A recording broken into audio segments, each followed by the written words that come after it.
What's up guys, this is English Grammar Explained, and this time I'm again looking at modal verbs, and I'm particularly interested in permission. Modal verbs express permission. Okay, let's look at these examples. Can I park my car here? So in this case, I ask for permission to park my car. Number 2, may I use your phone? In this case, again, I ask for permission to use somebody's phone. Fair enough. Number 3, you can't park here. In this case, I have permission refused. So here is refusal. And what about number 4? Students are allowed to use the parking place free of charge. So here, this structure shows me that permission is given, or on the other hand, I can say that we just talk about some permission. Just talk. Permission given and we talk about it. So basically, I have 3 cases of permission. I can ask for permission, I can deny permission or refuse, and I can give permission or just talk about it. So, we can talk about permission in 3 ways. First way, we can ask for it. And when we ask for permission, in its turn, we can do it in 2 ways. Formal style and informal style. The second way we talk about permission is giving permission or refusing permission. Just giving / refusing. And of course here, we can also talk formal style and informal style. And last but not least, the third way. It's the case when we just talk about permission. We just talk about the facts. And when we just talk about the facts, formal style and informal style do not matter. What really matters is about what time we are talking about: present, past, future. So here we can talk about past and we can talk about present or future. And that's it.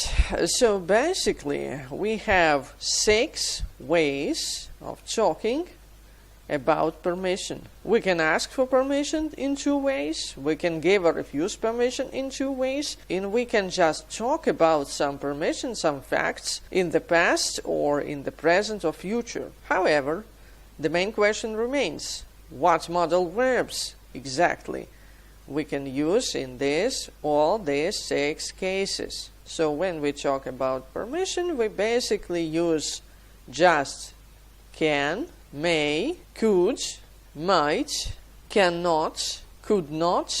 So you get the idea, I think. May not, might not, sometimes mustn't, must not. And of course we can use equivalents of modal verbs such as allowed to, and so on, so on. So let's have a look at details.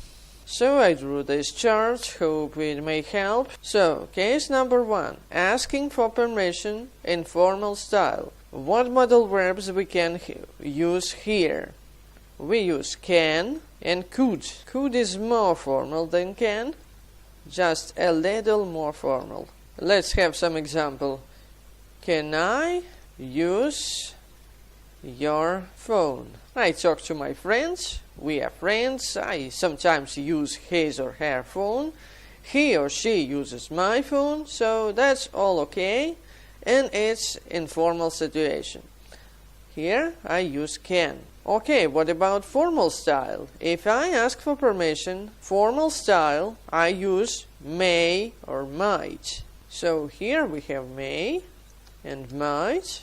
If I want to be polite, if I want to be formal, if I talk to the people I don't know, I use these words. May I see the headmaster, please? So we have case number 1, asking for permission, formal and informal. Okay, what about case number 2, giving, refusing permission? I again use can if I give permission and cannot when I refuse. Here I can also use must not. If I talk to friends or people I know well, you mustn't smoke here, for example, or you cannot smoke here. Or if I give permission, yes, you can use my phone, the answer to this. But what about something formal? If I talk to somebody I don't know, here again I use may and may not. For example, cars may not be parked here. That's very, very formal. Or another example, when the teacher talks to the students, you may sit down or you may take your seats, something like that.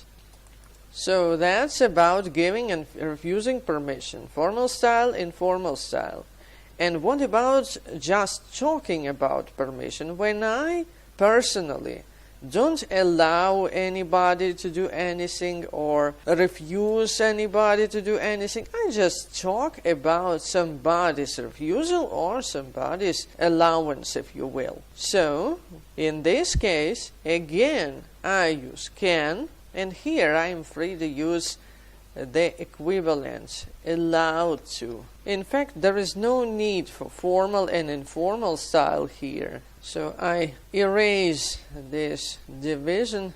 It's not necessary here. Here we talk about present, future, and past. So can and allowed to are used when I talk about future or about present. For example, students are allowed to stay in the library all day. Or to stay in the library, to be short. Here we talk about present, so that's the present situation, so we use this, are allowed. Of course, I can use can here, and I can say students can stay, without to.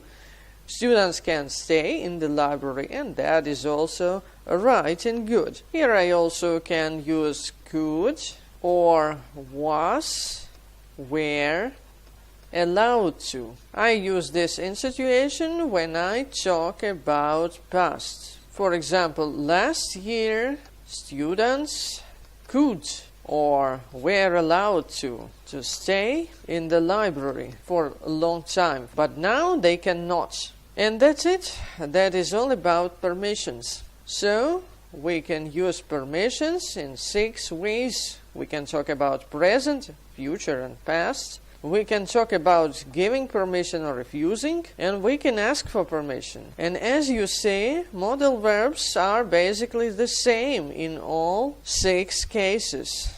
We use can for asking and for giving permission. We use can just to talk about some permission.